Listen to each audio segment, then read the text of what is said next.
সবাইকে স্বাগত। তো আজকের এই ভিডিওতে আলোচনা করব ডাব্লিউপি কনস্টেবল তোমাদের রেজাল্ট কবে আসতে চলেছে এবং সেই সাথে আলোচনা করব কেপি কনস্টেবলের রেজাল্ট কবে আসবে, সেই সাথে আরও গুরুত্বপূর্ণ আপডেট নিয়ে আজকের এই ভিডিওতে আলোচনা করব এবং নতুন ভ্যাকেন্সি নিয়েও আলোচনা করব। তো তুমি যদি একজন ডাব্লিউপি কনস্টেবল অ্যাসপিরেন্ট হয়ে থাকো অবশ্যই ভিডিওটাকে শেষ পর্যন্ত দেখো। তো এখানে আমরা প্রথমেই যে বিষয়টা নিয়ে আলোচনা করব, তোমাদের ডাব্লিউপি কনস্টেবলের রেজাল্ট কবে আসতে পারে, ঠিক আছে? তো তোমাদের ভোটের পরেই কিন্তু রেজাল্ট আসার প্রবল সম্ভাবনা রয়েছে, ঠিক আছে? অনেকেই বলছে যে ভোটের 2 মাস পরে রেজাল্ট আসবে, তো এরকম না। তোমাদের ভোট হয়ে গেলে, ভোট হয়ে যাওয়ার 7 দিনের মধ্যে কিন্তু তোমাদের রেজাল্ট আসার প্রবল সম্ভাবনা রয়েছে, ঠিক আছে? ভোটের কয়েকদিন পরেই তোমাদের রেজাল্ট আসার প্রবল সম্ভাবনা রয়েছে। তো তোমাদের মোটামুটি ওই ডাব্লিউপির রেজাল্ট আসার পরেই তোমাদের কিন্তু কেপির রেজাল্টও চলে আসবে, ঠিক আছে? কেপির রেজাল্টেও কিন্তু বেশি দেরি করবে না, খুব শিগগির কিন্তু তোমাদের রেজাল্ট দিয়ে দিবে। মোটামুটি তোমার মে মাসের মিডিলে, ঠিক আছে? মে মাসের 15 তারিখের পরে কিন্তু তোমাদের রেজাল্ট আসার প্রবল সম্ভাবনা রয়েছে। মে মাসের মধ্যেই তোমাদের রেজাল্ট আশা করে চলে আসবে, ঠিক আছে?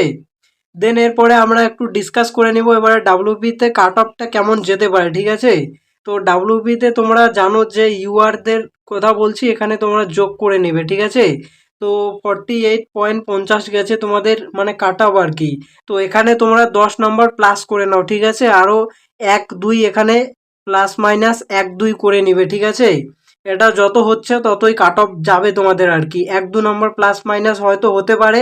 তো মোটামুটি যাদের 3-4 নম্বর প্লাস আছে, ঠিক আছে, এইভাবে তোমরা প্রত্যেকটা ক্যাটাগরিতে লাগিয়ে দিবে 10+। তো 3-4 নম্বর যাদের প্লাস আছে তাদের কিন্তু এবারে সিলেকশন একদম 95% চান্স যে তাদের সিলেকশন এবারে হয়ে যাবে। যাদের কাটায় কাটায় নাম্বার আছে একদম, তোরা 48-এ 48 পেয়ে কাট অফ ক্লিয়ার করেছে, তাদের একটু চাপ আছে। কিন্তু যাদের 3-4 নম্বর বেশি আছে কাট অফ, এই যত কাট অফ গেছে তার থেকে, সেই সাথে যদি ইন্টারভিউতে একটা অ্যাভারেজ নাম্বার, মানে তোমার 8-9 নম্বর অ্যাভারেজ পেয়ে যায়, তাহলে কিন্তু সিলেকশন হওয়ার প্রবল সম্ভাবনা রয়েছে আর কি। আর তোমাদের কিন্তু ওই ইন্টারভিউতে অ্যাভারেজ 8-9 করেই দিয়ে দিবে আর কি। ওই 12-13 দেওয়ার চান্স খুব কম। হয়তো যে অনেক ভালো ইন্টারভিউ দিয়েছে হয়তো 11-12 পেতে পারে, কিন্তু অ্যাভারেজ নাম্বার তোমাদের 8-9 করেই কিন্তু পেটাবে আর কি। ওই অ্যাভারেজ তোমরা 8-9 করে পাওয়ার সম্ভাবনাটা বেশি। তো মে মাসের শেষে কিন্তু তোমাদের রেজাল্ট দেওয়ার প্রবল সম্ভাবনা রয়েছে। দেন এরপরে যদি আসি আমরা, তো এবারে কিন্তু যে দুটো কেস ছিল কনস্টেবলের, সেই দুটো কেস কিন্তু মিটে গেছে, ঠিক আছে? এখন আর কোনো ঝামেলা নেই।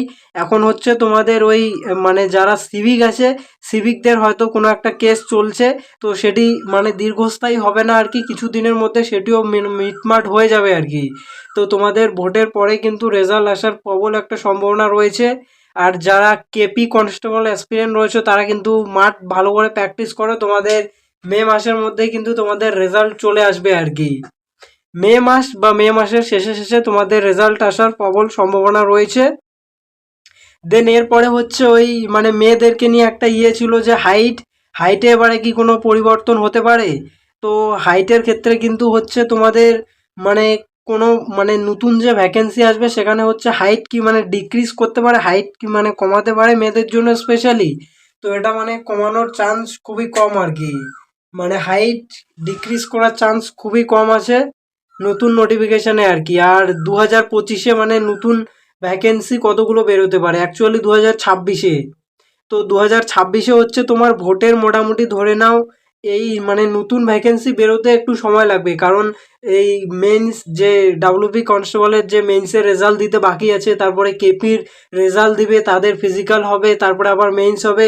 তো মানে নতুন ভ্যাকেন্সি আসতে হয়তো একটু দেরি হতে পারে আর কি। মোটামুটি তোমরা ধরে নাও ওই মানে নতুন ভ্যাকেন্সি আসতে তোমার জুলাই বা আগস্ট এরকম সময়ে তোমাদের কিন্তু নতুন ভ্যাকেন্সি আসবে, ঠিক আছে? তার আগে নতুন ভ্যাকেন্সি আসার চান্স কিন্তু খুব কম।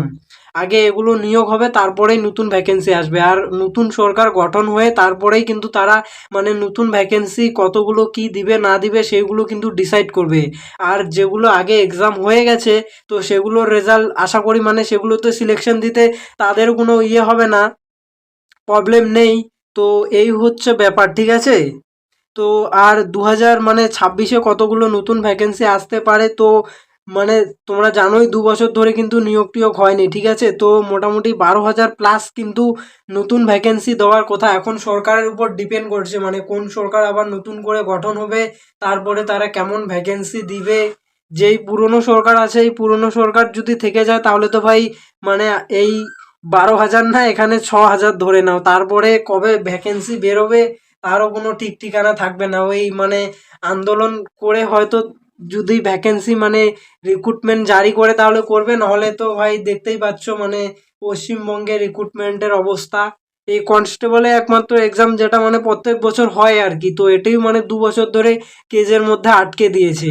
তো এই চলছে এখন ওয়েস্ট বেঙ্গলে তোমাদের। তো যদি মানে সরকারের মুড ঠিক থাকে তাহলে মোটামুটি তোমাদের 12,000 প্লাস কিন্তু নতুন ভ্যাকেন্সি আসার প্রবল সম্ভাবনা রয়েছে, ঠিক আছে? সো এই হলো আজকের আপডেট। এরকমই নতুন নতুন গুরুত্বপূর্ণ চাকরির আপডেট পাওয়ার জন্য অবশ্যই চ্যানেলটাকে সাবস্ক্রাইব করে দাও।